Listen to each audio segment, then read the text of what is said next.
어머니, 그럼 저희는 어떻게요? 집안일은 누가 하고 지우는 또 누가 돌보고요? 그게 내 진심이구나. 뭐가요? 내가 필요한 게 아니라 집안일 해줄 사람이 필요했던 거지. 아, 그래요? 맞아요. 어머니 없으면 이걸 제가 혼자 어떻게 해요? 저도 회사 다니래 힘들어요. 집에 와서 밥하고 청소하고 빨라면 언제 쉬어요? 그래, 인정하는구나. 내가 가정부였다는 걸. 가정부가 아니라 그냥 가정부 시급이 얼만 줄 알아? 하루만 계산해도 수십만 원 10년이면 몇 억이야. 내가 평생 공짜로 해줬다. 어머니, 그렇게 계산하시면 한 달 안에 집 피워. 이번엔 내가 계산선에 민 것. 어머니, 어머니가 없으면 밥은 누가 하고 집안일은 누가 해요? 평생을 희생하며 살았던 제가 마지막엔 이렇게 냉상한 결정을 내리게 될 줄 저도 몰랐습니다.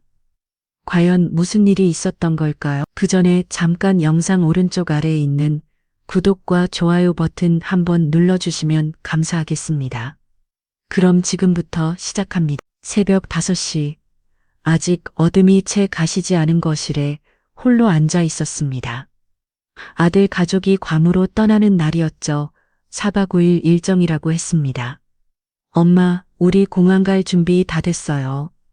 아들 준서가 캐리어를 끌고 나왔습니다. 명품 로고가 선명한 캐리어 3개에 며느리가 작년에 백화점 세일 때 샀다며 자랑했던 것들이었죠. 지우야, 빨리 나와. 비행기 놓치면 어떡해? 며느리가 딸을 재촉하는 소리가 들렸습니다.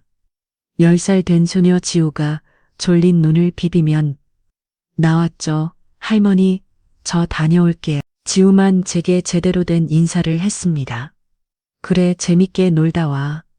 어머니 냉장고에 반찬 넉넉히 해놨으니까 드시고요. 아, 그리고 화분 물 주는 거 잊지 마세요. 저번에 말씀드렸죠. 월요일이랑 목요일에만 주시면 돼요. 며느리가 현관에서 구두를 신으며 말했습니다. 제게 인사를 하는 건지 지시를 하는 건지 알 수 없는 말투였죠. 그것도 제대로 못 치면 곤란해요. 저 화분들 비싼 거예요. 차가운 목소리가 이어졌습니다. 아들은 옆에서 아무 말 없이 핸드폰만 보고 있었고요. 그래, 잘 다녀와서 짧게 대답했습니다. 엄마, 그럼 우리 다녀올게. 집 잘 부탁해. 준서가 어색하게 웃으며 인사했습니다. 46살 먹은 아들이 엄마한테 하는 인사치곤 너무나 사무적이었죠. 아, 참, 어머니, 저희 없는 동안 집 청소도 깨끗이 해주세요. 돌아와서 지저분하면 기분 나쁘잖아요. 그리고 설거지도 바로바로 하시고요. 며느리가 현관문을 열며 마지막으로 한마디 더 던졌습니다. 여보, 택시 왔어. 빨리 와. 아들이 재촉촉. 할머니, 안녕히 계세요. 지우의 목소리만 밝았습니다. 현관문이 닫히는 소리가 들렸죠. 창밖으로 그들이 택시에 짐을 싣는 모습을 지켜봤습니다. 며느리는 택시를 타면서도 핸드폰으로 뭔가를 열심히 찍고 있었죠.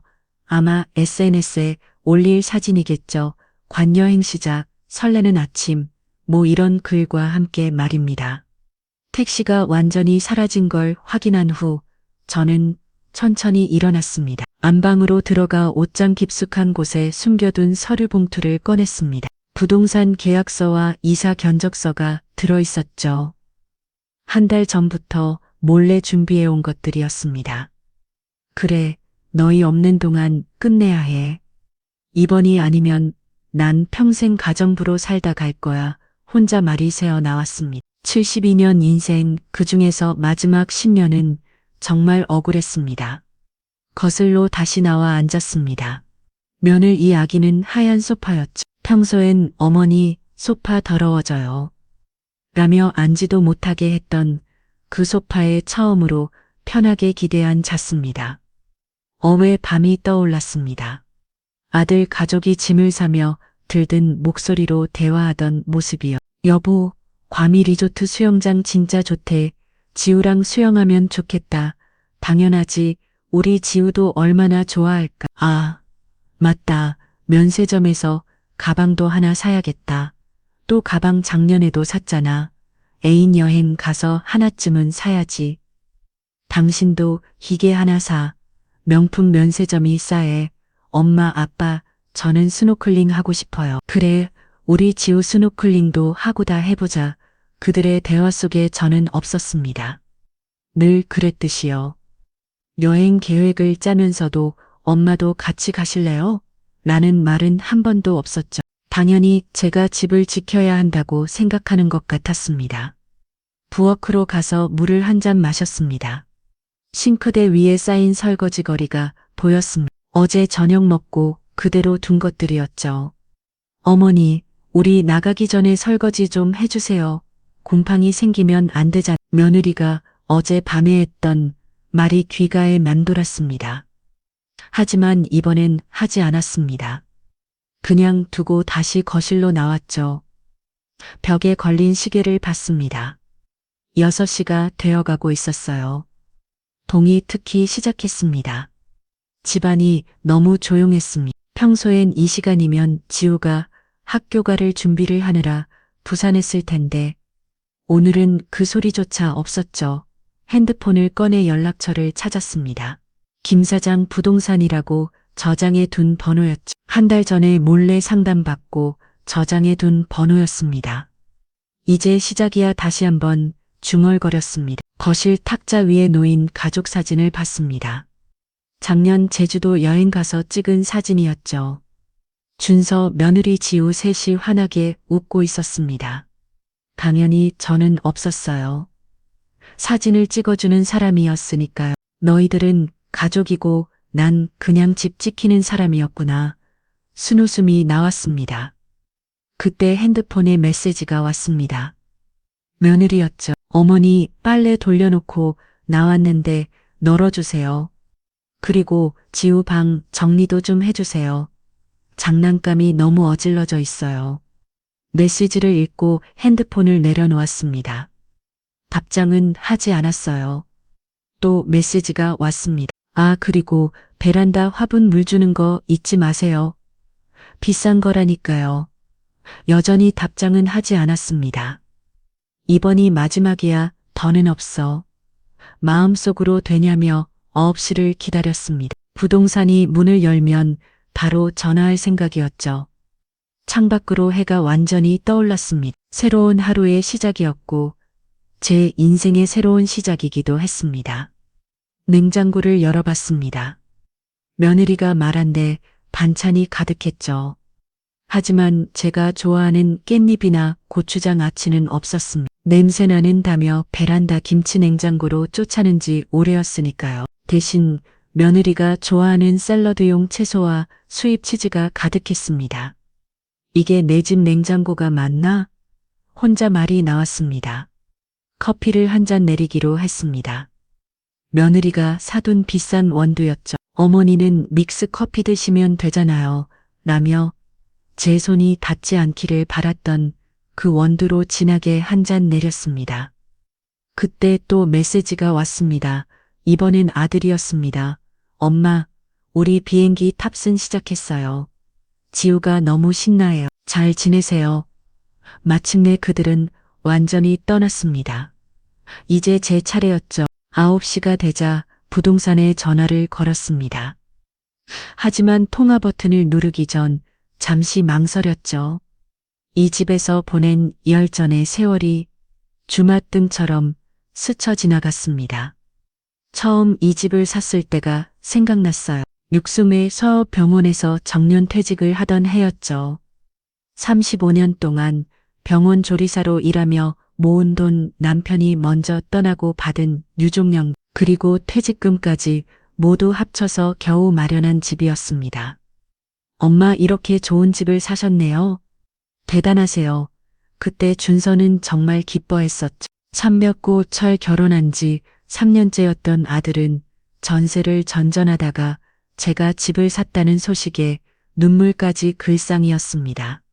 엄마, 우리도 같이 살면 안 될까? 지호도 있고 엄마 혼자 계시기도 적적하실 텐데 그 말에 선택 그러자고 했었죠. 혼자 사는 것보다 가족과 함께 사는 게 좋을 거라 생각했으니까요. 하지만 함께 산 지 6개월도 안 돼요. 분위기가 달라지기 시작했습니다. 어머니 청소는 매일 하셔야죠. 지우 아토피 있는 거 아시잖아요. 면을 위해 첫 번째 잔소리였습니다. 그 다음은 요리였죠. 어머니 음식 좀 싱겁게 해주세요. 그리고 고기 굽는 냄새 너무 싫어요. 환기 좀 제대로 해주세요. 매일 새벽 4시에 일어나 병원 조리실로 출근했던 제 인생이 떠올랐습니다. 환자 15명분의 아침을 준비하고 점심 도시락을 싸고 저녁 죽을 끓이고 영양사가 짠 식단대로 정확하게 조리해야 했죠. 당뇨 환자용, 저염식 신장 환자용, 저단 백식 암 환자용, 유동식 각각 다른 조리법으로 만들어야 했습니다. 35년을 그렇게 일했어요. 제 손을 거쳐간 음식을 먹고 건강을 회복한 환자들이 얼마나 많았는지 몰라요. 명자 씨, 이번에도 환자분들이 칭찬이 자자해요. 특히 죽이 정말 맛있다고들 하시네요. 영양 과장님이 가끔 해주시던 칭찬이 아직도 기억납니다. 하지만 이 집에서 제 요리는 그저 냄새 나는 것이 되어버렸죠. 작년 봄 허리 디스크가 터졌을 때 일이 가장 서러웠습니다. 아침에 빨래를 널다가 갑자기 허리에 전기가 온 것처럼 아파서 그 자리에 주저앉았었죠. 아이고, 아이고, 신음소리를 듣고 나온 면을 위해 첫마디는 이거였습니다. 어머니 괜찮으세요? 어떻게 오늘 제가 회사에 중요한 미팅이 있는데 병원에 실려가서 MRI를 찍으니 디스크가 완전히 터져 있었습니다. 의사 선생님은 당장 수술을 해야 한다고 했죠. 보호자분이 오셔야 수술 동의서를 받을 수 있습니다. 간호사의 말에 아들에게 전화했습니다. 엄마 수술을 해야 한다고. 큰일이네. 그럼 집안일은 어떻게 해? 수경이가 회사 다니느라 바쁜데 준서의 첫마디도 집안일이었습니다. 수술 후 일주일 입원하는 동안 아들은 입원 왔습니다. 며느리는 한 번 얼굴을 비쳤고요. 그마저도 10분 만에 가면서 이렇게 말했죠. 어머니 빨리 나오셔야 해요. 집이 엉망이에요. 퇴원하고 집에 돌아왔을 때 정말 집은 엉망이었습니다. 하지만 그건 제가 치워야 할 엉망이었죠. 그래도 참았습니다. 가족이니까, 그래도 아들이니까. 하지만 2달 전 있었던 일이 결정적이었어요. 제 생일이었습니다. 75번째 생일, 아침부터 미역국을 끓이고 있었죠. 아무도 챙겨주지 않을 걸 알았지만 그래도 생일이니까 제 스스로라도 챙기고 싶었습니다. 어머니 아침부터 무슨 냄새예요? 더요. 창문 좀 열어주세요. 며느리가 인상을 찌푸리면 나왔습니다. 오늘 내 생일이라 미역국 좀 끓였어. 아, 그래요?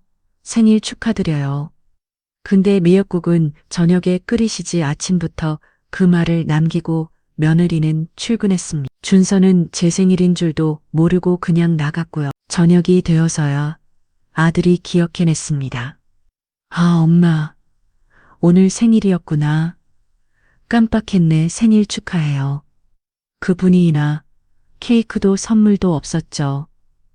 그날 밤 혼자 방에서 울었습니다. 72년 인생이 이렇게 초라할 줄은 몰랐어요. 내가 여기서 뭘 하고 있는 거지? 그때부터였습니다. 집을 팔 생각을 하기 시작한 게 부동산을 몰래 찾아갔죠. 이 집이면 시세가 12억 정도 됩니다. 좋은 위치라 금방 나갈 거예요. 12억? 제가 평생 모은 돈으로 산 집이 그만큼의 가치가 있다는 게 놀라웠습니다. 그 돈이면 어디서 든세 출발할 수 있겠네. 부동산 사장님의 말이 마음에 꽂혔습니다. 새 출발. 돌치 2살의 새 출발이라니. 하지만 불가능한 일은 아니었죠. 그 후로 몰래 속초를 다녀왔습니다.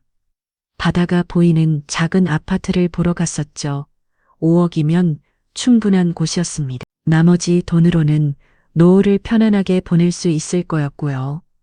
할머니는 병원에서 환자들 밥해주는 일했어. 지우에게 가끔 들려주던 제 이야기가 떠올랐습니다. 유일하게 제 이야기를 들어주는 아이였죠. 와, 할머니 대단하다. 할머니가 해준 밥 먹고 다 나왔겠네요. 그 순수한 반응이 얼마나 고마웠는지 몰라요. 핸드폰을 다시 들었습니다. 이번엔 망설이지 않고 통화 버튼을 눌렀습니다. 네, 김 사장입니다. 사장님, 최명자입니다. 오늘부터 집 보여주셔도 됩니다. 아, 네.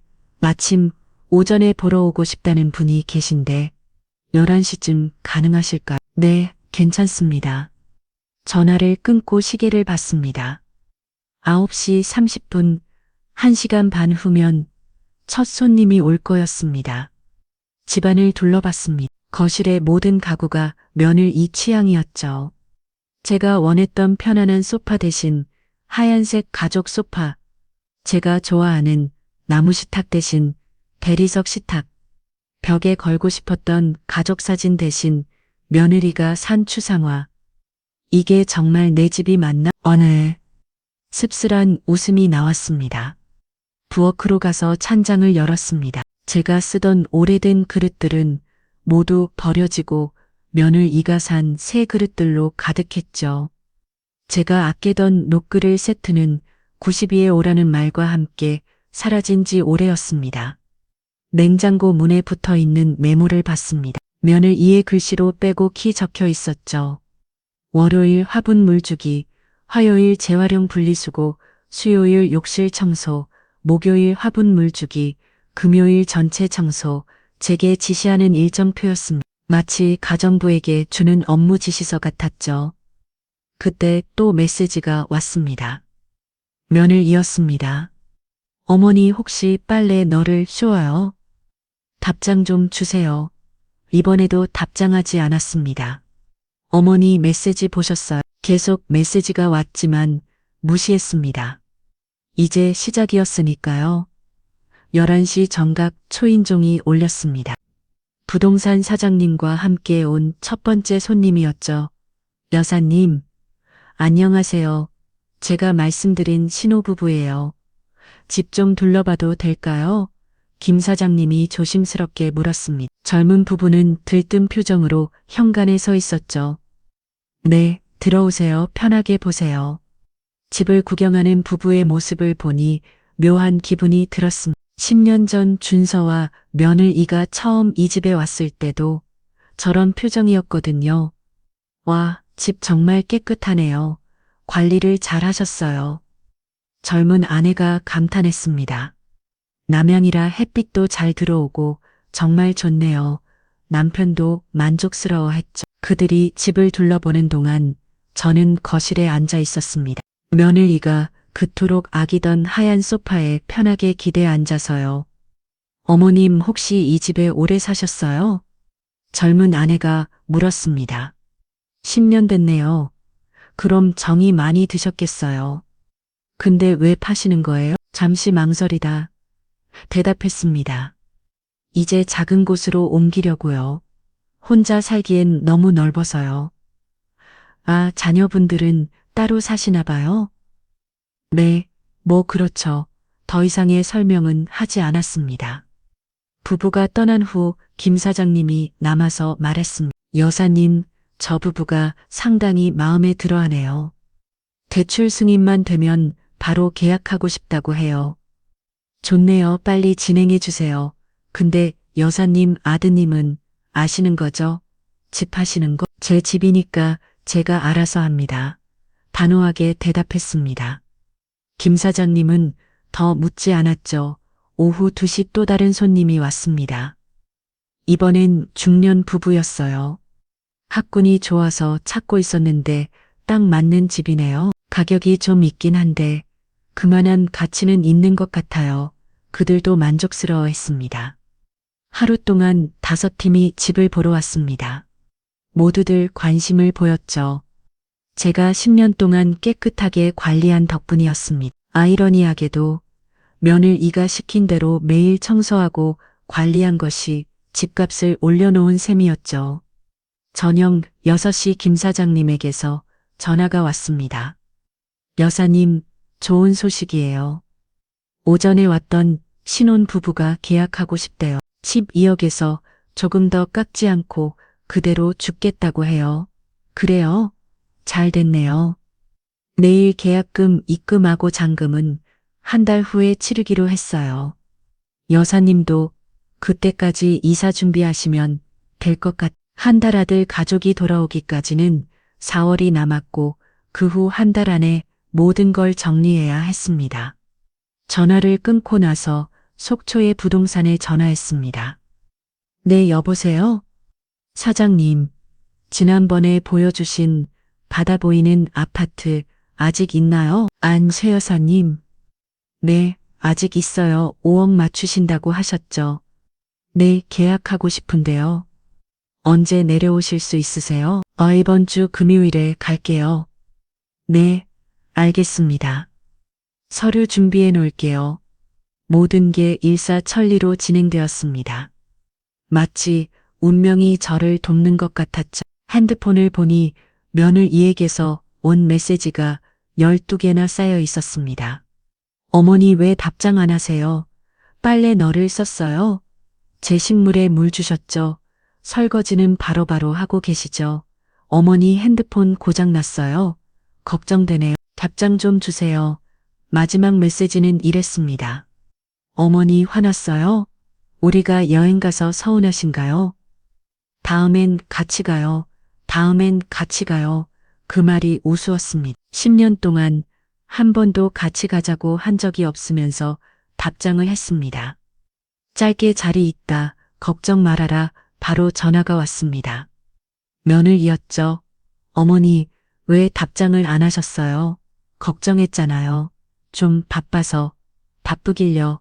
뭐가 바쁘세요? 집에 혼자 계시면서 며느리의 말투에는 짜증이 묻어 있었습니다.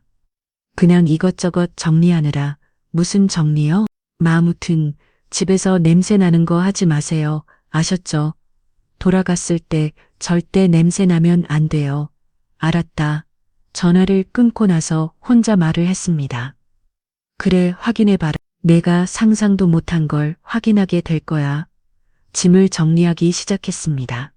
제 방에 있는 옷가지들, 오래된 앨범들, 그리고 병원에서 받은 상패들, 35년 근속 상패, 우수 직원상 환자들이 보내준 감사패. 이 집에서는 한 번도 걸어보지 못한 것들이었죠. 며느리가 올 듯하다며 치워버리라고 했거든요.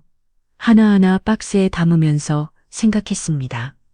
이제 내 집에는 내가 좋아하는 것들로만 채울 거야. 밤이 깊어갈수록 마음이 가벼워졌습니다. 72년 인생에서 처음으로 제 자신을 위한 선택을 했다는 사실이 뿌듯했죠. 창밖을 보니 별이 반짝이고 있었습니다. 어릴 적 시골에서 보던 별처럼 선명하지는 않았지만 그래도 아름다웠어요.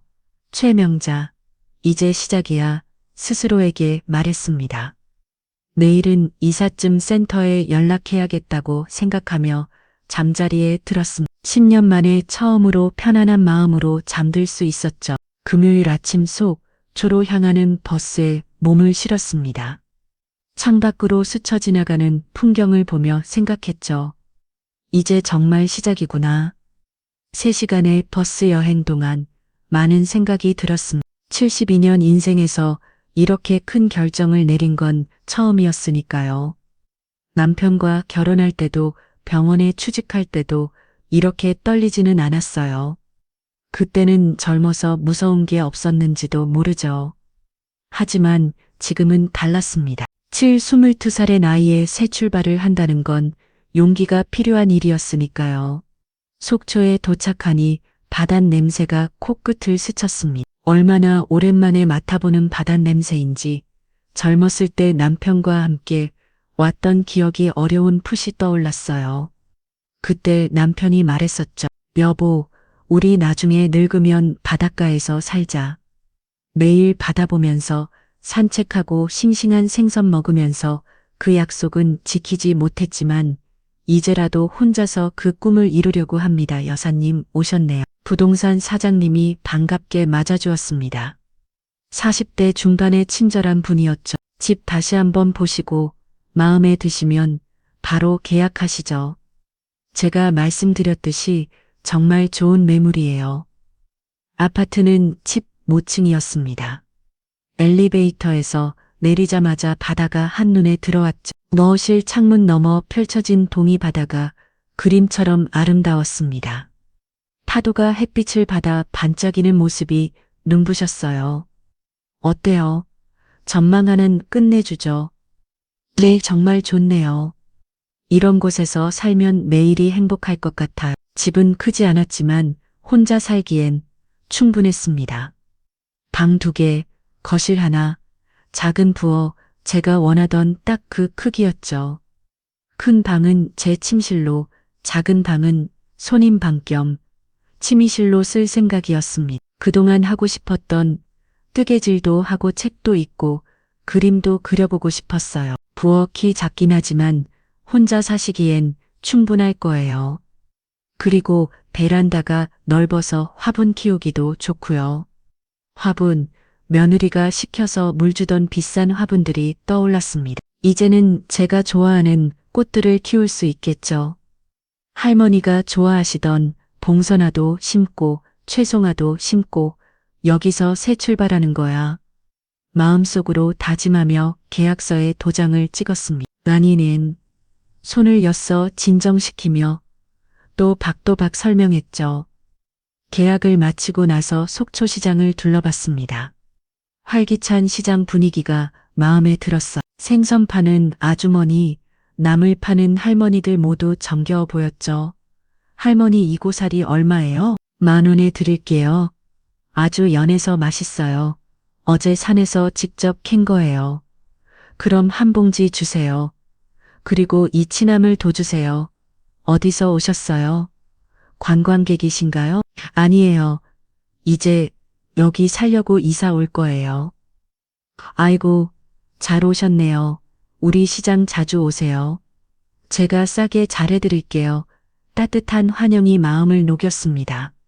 천안에서는 느껴보지 못한 정이었죠. 그곳에선 늘 며느리 심부름으로 마트에 갔고 계산대에서 바코드 찍는 소리만 들었으니까요. 시장을 나와 바닷가를 걸었습니다. 파도 소리가 마음을 편안하게 해주었죠. 모래사장을 맨발로 걸으니 발가락 사이로 모래가 스며들었습니다. 언제 이렇게 여유롭게 걸어본 적이 있었나 싶었어요. 벤치에 앉아 있는데 옆에 앉은 할머니가 말을 걸어왔습니다. 깔끔한 차림에 70대 할머니였죠. 혼자 오셨어요? 네, 혼자 왔어요. 저도 혼자 사는데 여기가 참 살기 좋아요. 공기도 좋고 인심도 좋고 누워보다 자유로워서 좋아요. 그래요? 저도 이제 여기서 살려고요. 방금 집 계약하고 왔어요. 아이고, 잘하셨네요. 우리 친구예요. 저는 바로 저와 아파트에 살아요. 김순자라고 해요.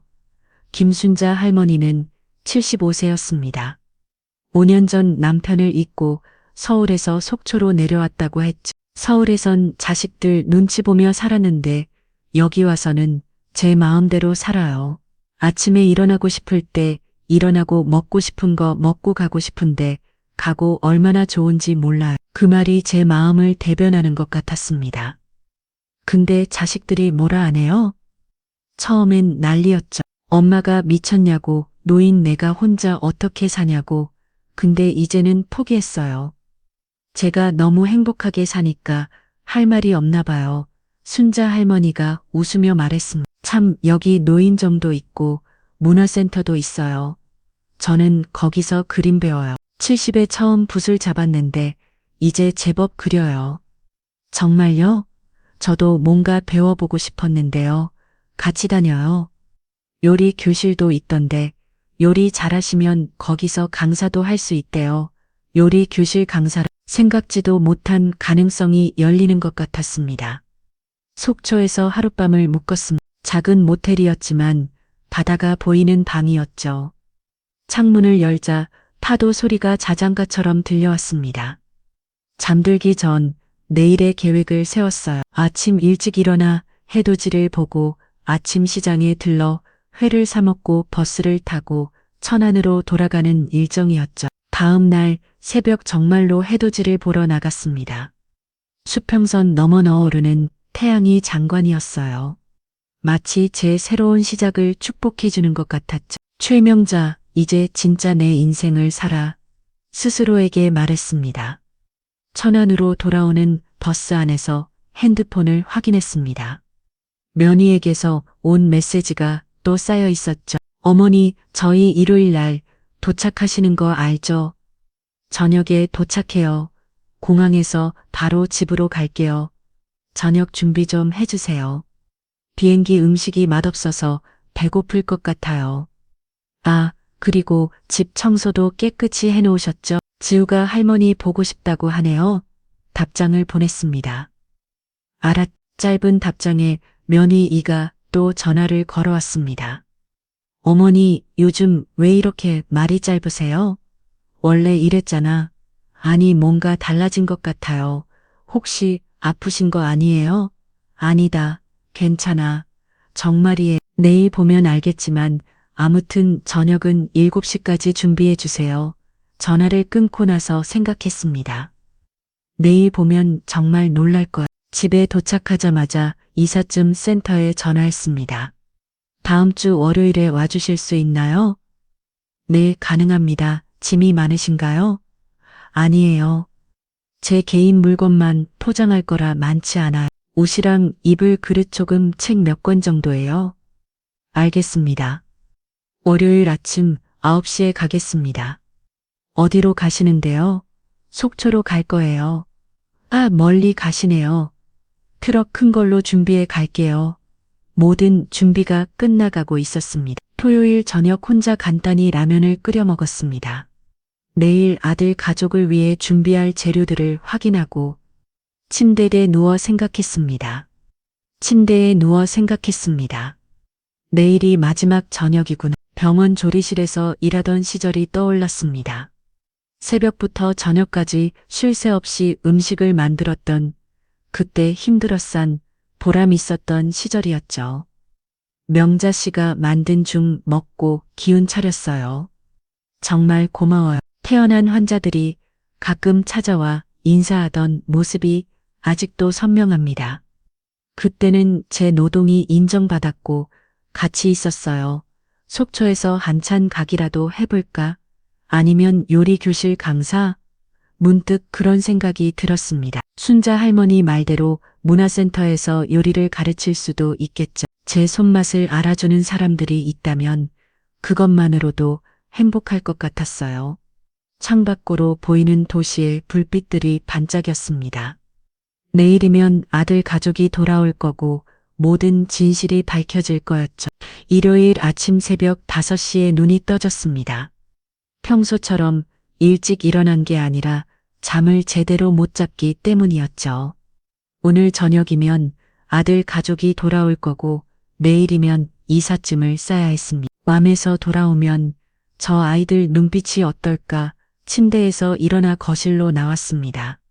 아직 어둠이 채 가시지잔 새벽 혼자 앉아 속초에서 찍은 사진들을 다시 봤어요. 바다가 보이는 아파트, 정겨운 시장 따뜻하게 맞아준 순자 할머니 그 모든 게 며칠 후면 제 일상이 될 거라는 게 아직도 실감이 나지 않았습니다. 속초 아파트의 거실 사진을 확대해서 봤습니다. 큰 창문 너머로 펼쳐진 동해바다 아침 햇살을 받으며 반짝이는 파도 그곳에서 매일 아침을 맞이한다면 어떤 기분일까요? 지금처럼 새벽부터 아침 준비를 서두르지 않아도 되고 면을 이 눈치를 보며 조심조심 움직이지 않아도 되겠죠. 부엌으로 가서 커피를 내렸습니다. 면을 이가 사둔 비싼 원두로 진하게 한 잔 마시면서 생각했습니다. 어쩌면 속초 시장에서 파는 싱싱한 오징어로 끓인 국물에 소주 한 잔을 할 수도 있을 거예요. 면을 이가 냄새나는다며 못하게 했던 그 소박한 즐거움을 되찾을 수 있을 거였습니다. 커피를 마시며 10년 전을 떠올렸습니다. 준서가 결혼하고 이 집으로 들어왔을 때 저는 정말 행복했었죠. 외로웠던 집에 가족이 생긴다는 기쁨, 손녀까지 생기면서 느꼈던 충만함. 하지만 그 행복은 오래가지 못했습니다. 어느 순간부터 저는 가족이 아니라 무료 가정부가 되어 있었으니까요. 처음엔 그저 도와주는 거라고 생각했습니다. 마법이 하는 아들 부부가 힘들어 보여서 어린 지우가 안쓰러워서 하지만 시간이 지날수록 당연한 일이 되어버렸죠. 제가 아침을 차리는 것도 청소를 하는 것도 빨래를 하는 것도 모두 당연한 일이 되었습니다. 7시가 되자 마트로 향했습니다. 일요일을 아침이라 한산했죠. 아들이 좋아하는 갈비찜 재료 면을 이가 좋아하는 잡채 재료 지우가 좋아하는 새월을 샀습니다. 마지막으로 해주는 저녁이니까 최고급 재료로 골랐죠. 정육점에서 갈비를 고르면서 생각했습니다.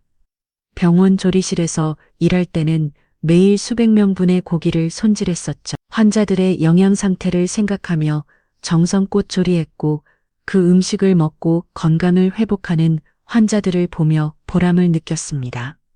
하지만 이 집에서는 달랐어요. 제가 만드는 음식은 그저 당연한 것이 없고 감사 인사 한마디 듣기 어려웠죠.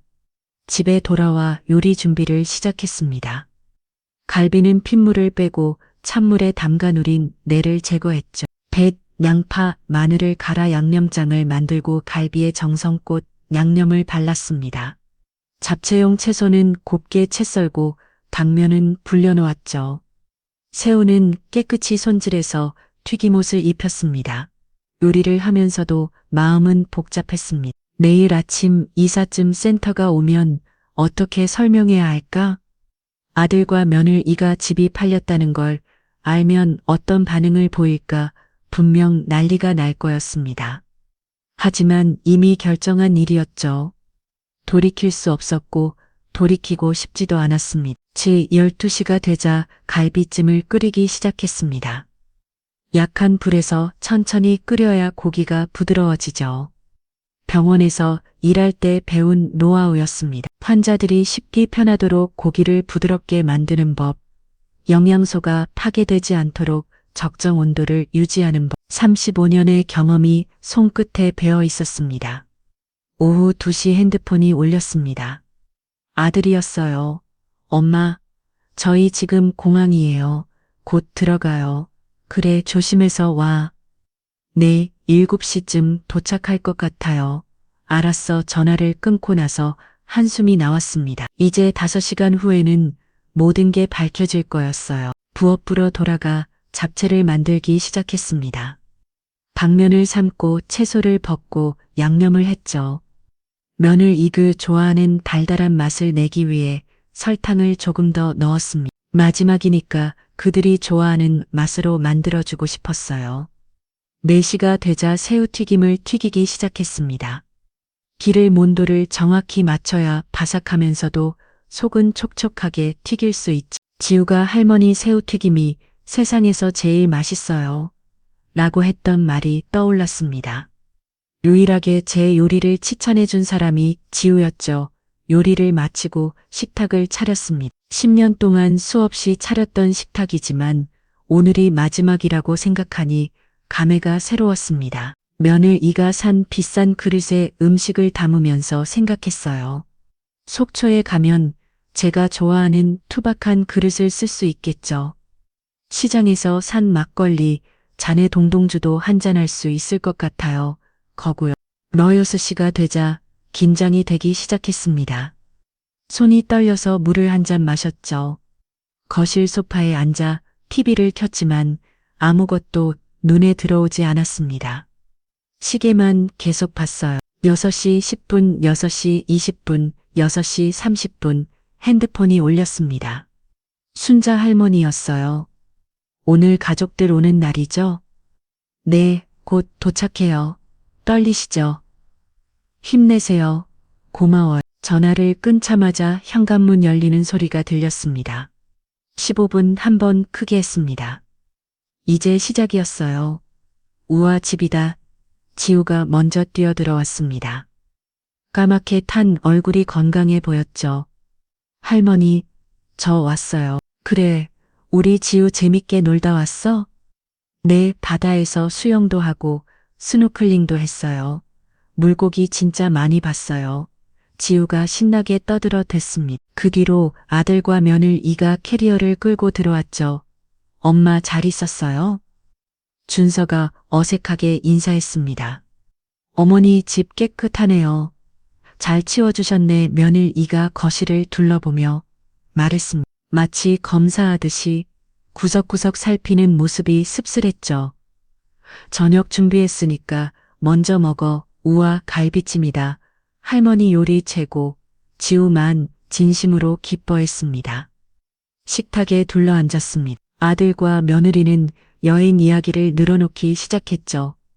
엄마, 곰 정말 좋았어. 리조트도 너무 좋고 음식도 맛있고 어머니도 다음에 같이 가요. 비행기 타는 것만 빼면 정말 좋아요. 며느리의 말에 속으로 웃었습니다. 다음이라 다음은 없을 거야. 그래, 좋았겠네. 저녁을 먹으면서도 계속 여행 이야기만 했습니다. 면세점에서 산 가방 이야기, 스노클링 하다 본 열대어 이야기, 수영장에서 찍은 사진 이야기. 할머니, 저 이거 봐요. 바다 거북이에요. 지우가 핸드폰으로 사진을 보여줬습니다. 정말 신기하네. 식사를 마치고 며느리가 일어서면 말했습니다. 어머니, 우리 피곤해서 먼저 들어갈게요. 설거지는 내일 할게요. 잠깐 할 말이 있어.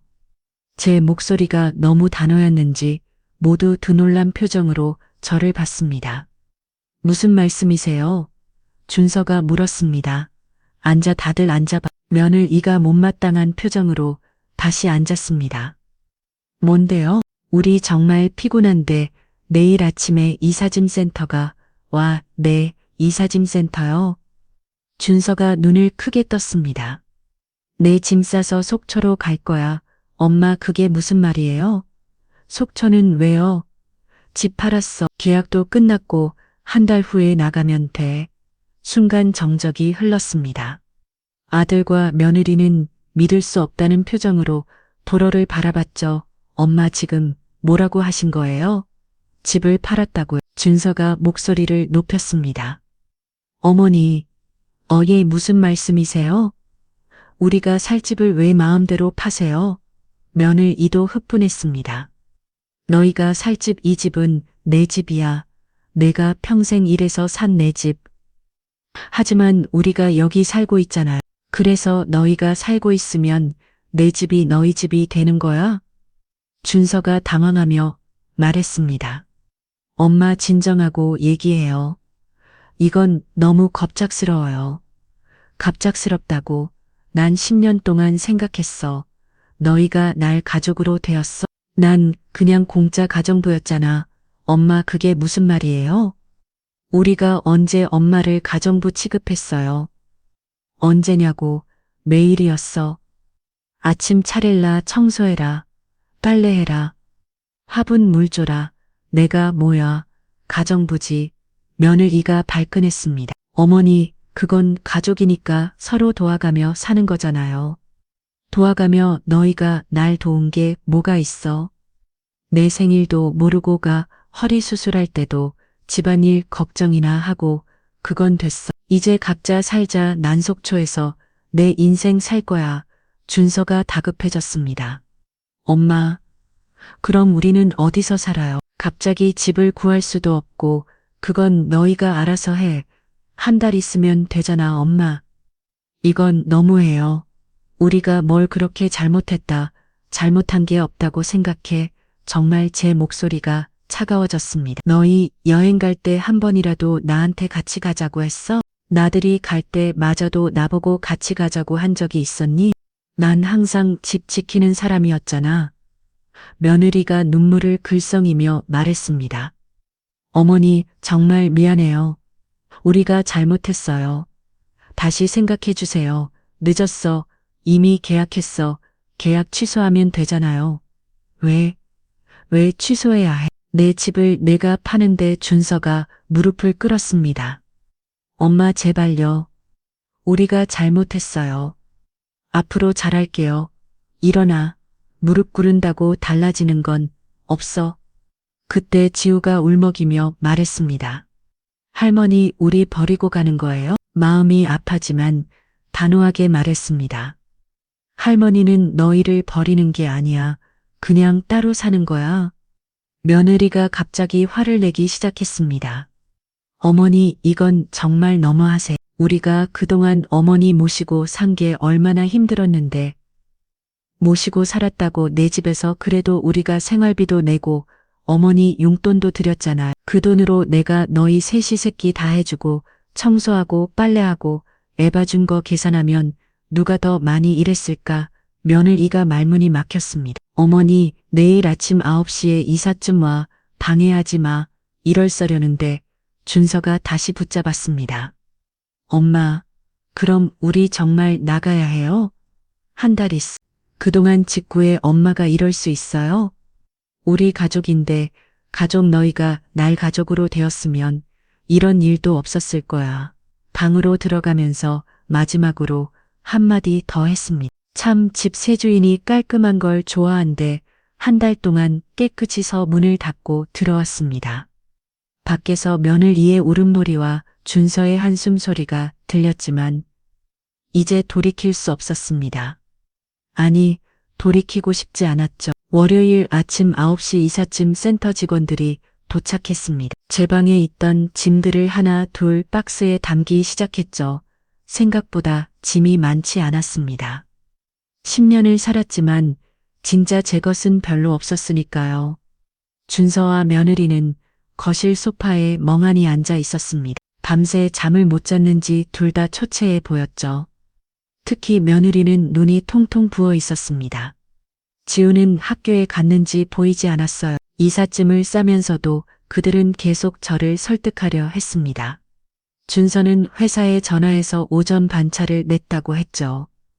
그만큼 잘 박혔나 봅니다. 엄마 제발 다시 한번 생각해 주세요.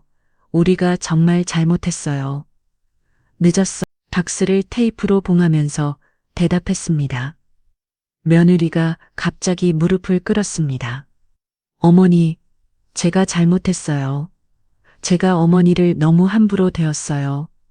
용서해 주세요. 일어나 무릎 꿇는다고 달라지는 건 없어. 어머니 그동안 드린 생활비보다 더 드릴게요. 그 돈으로 여기서 편하게 사세요. 며느리의 말에 헛웃음이 나왔습니다. 생활비 한 달에 50만 원 주던 거. 그 돈으로 내가 너희 셋이 새끼 다 해주고 청소하고 빨래하고 애 봐준 거 계산하면 누가 더 많이 일했을. 그건 과정보시. 그 봐라 요즘 시간당 15,000원이야. 하루 8시간만 쳐도 12만 원이지. 한 달이면 360만 원이고 10년이면 4억 3,200만 원이야. 며느리가 말문이 막혔습니다. 어머니 그렇게 계산하시면 그래 가족은 그렇게 계산하는 게 아니지. 그런데 너희가 날 가족으로 되었어? 준서가 끼어들었습니다. 엄마 우리가 엄마를 가족으로 생각하지 않았다면 같이 살자고 했겠어요? 같이 산 게 아니야. 너희는 주인이 없고 난 과정부였지. 그때 며느리가 갑자기 화를 내기 시작했습니다. 본색이 드러나는 순간이었죠. 어머니, 그럼 저희는 어떡해요? 맞벌이 하는데 집안일은 누가 해요? 지우는 누가 돌봐요? 그게 내 진심이구나. 뭐가요? 내가 필요한 게 아니라 집안일 해줄 사람이 필요했던 거지. 며느리가 당황하며 손사래를 쳤습니다. 아니에요. 그게 아니라 솔직해져. 내가 없으면 불편하니까 붙잡는 거잖아. 그래요. 맞아요. 불편해요. 어머니가 없으면 정말 불편해요. 며느리가 울부짖었습니다. 저도 회사 다니느라 힘들어요. 집에 와서 밥하고 청소하고 빨래하면 언제 쉬어요. 어머니가 계시니까 그나마 숨이라도 쉬는 거예요. 그래, 인정하는구나. 내가 가정부였다는 걸. 가정부가 아니라 그냥 도와주시는. 도와주는 게 10년이면 그게 당연한 일이 되는 거야. 준서가 머리를 감싸주었습니다. 엄마 제발 우리 다시 시작하면 안 돼요? 안 돼. 난 이제 내 인생 살 거야. 이 삿짐 직원이 마지막 박스를 들고 나가면서 물었습니다. 네, 걔 전부인가요? 네, 그게 다예요. 그럼 출발하겠습니다. 속초에서 뵙겠습니다. 트럭이 떠났습니다. 저도 준비해둔 가방을 들었죠. 어머니, 정말 가시는 거예요? 며느리가 마지막으로 붙잡았습니다. 그래, 그럼 저희는 정말 이 집에서 나가야 해요? 한 달 있잖아. 어머니 없이 어떻게 살아요? 그 말이 참 아이러니했습니다. 제가 없으면 못 산다면서 정작 저를 가족으로 대하지 않았으니까요. 현관을 나서렸는데 준서가 따라 나왔습니다. 엄마 혹시 돈 때문이에요? 돈이 필요하시면 준서야 아들을 돌아봤습니다. 46살이 된 아들이 철화해 보였죠. 난 돈 때문에 떠나는 게 아니야. 존중받고 싶어서 떠나는 거야. 엄마, 너도 나이 들어보면 알게 될 거야. 돈보다 중요한 게 뭔지. 택시를 잡았다고 역으로 향했습니다. 뒤돌아보지 않았어요. 뒤를 돌아보면 마음이 약해질 것 같았거든요. 기차를 타고 속초로 가는 내내 핸드폰이 울렸습니다. 준서와 며느리가 번갈아 전화를 걸어왔죠. 하지만 받지 않았습니다. 더 이상 할 말이 없었으니까요. 속초에 도독했을 때 순자 할머니가 여기서 기다리고 있었습니다. 어서 오세요. 힘드셨죠? 괜찮아요? 오히려 홀가분해요. 잘하셨어요. 이제 진짜 인생 시작이에요. 새 아파트에 도착했습니다. 이사짐도 벌써 와 있었죠. 박스를 하나씩 풀면서 물건들을 정리했습니다. 병원에서 받은 상패들을 거실 장식장에 놓았어요. 천안 집에서는 한 번도 꺼내보지 못했던 것들이었죠. 우수 직원상 30년 근속상 감사패 제 노동이 인정받았던 증거들이었습니다. 이제야 제자리를 찾은 것 같았어요. 저녁 무렵 순자 할머니가 반찬을 들고 왔습니다. 첫날이니까 밥하기 힘드실 것 같아서 좀 가져왔어요. 고고워요. 정말 친절하시네요. 무려 우리 같은 처지끼리 도와야. 함께 저녁을 먹으면서 순자 할머니가 물었습니다. 후회 안 하세요? 전혀요. 오히려 더 일찍 나올 걸 그랬어요. 맞아. 우리 나이에 눈치 보며 살기엔 남은 시간이 너무 아까워요. 창밖으로 보이는 바다에 노을이 지고 있었습니다. 붉게 물든 하늘과 바다가 장관이었죠. 내일부터 뭐 하실 거예요? 일단 쉬면서 생각해 보려고요. 반찬 가기를 해볼까도 생각 중이에요. 좋은 생각이에요. 실은 제가 아는 분이 가기를 내놓으셨는데 한번 보실래요? 정말 새로운 가능성이 열리는 것 같았습니다.